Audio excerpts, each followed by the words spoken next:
Acne vulgaris, normally जिसको हम acne कहते हैं, बहुत कॉमन पैथोलॉजी है।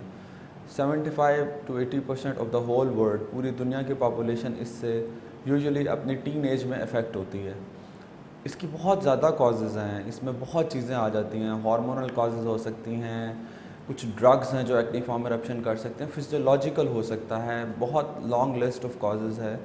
तो इसके डिफरेंट ग्रेड्स हैं। लाइक कुछ ऐसे एक्नी, कुछ लोगों को ऐसी एक्नी होती है जो बहुत माइल्ड होती है और वो खुद ब खुद ठीक हो जाती है, लेकिन कुछ लोगों को मॉडरेट और सीवियर कैटेगरी में एक्नी चली जाती है, जिसमें बड़े बड़े सिस्ट्स बनते हैं और फाइनली वो स्कारिंग तक प्रोग्रेस कर जाती है।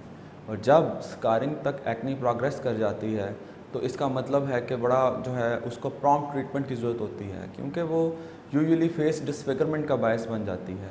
तो जब भी मॉडरेट या सीवियर कैटेगरी की एक्नी हो तो उसका प्रॉम्प्ट ट्रीटमेंट ज़रूर करवाना चाहिए। उसकी अलामात ये होती हैं कि बड़े बड़े दाने मुंह पे बनना शुरू हो जाते हैं, सिस्ट्स बनना शुरू हो जाते हैं, पीप वाले दाने बनना शुरू हो जाते हैं, और अक्सर लोग ये कहते हैं कि कोई बात नहीं है, खुद ही ठीक हो जाएगा, खुद ही ठीक हो जाएगा। ऐसे नहीं करना चाहिए। जब भी आपको इस तरह के दाने बनने शुरू हो जाते हैं, आप फ़ौरन डर्माटोलॉजिस्ट की अटेंशन सीख करें और आप कंसल्टेशन लें, ताकि वो स्कारिंग तक प्रोग्रेस ना हो। बेसिकली आपने स्कारिंग से बचाना है।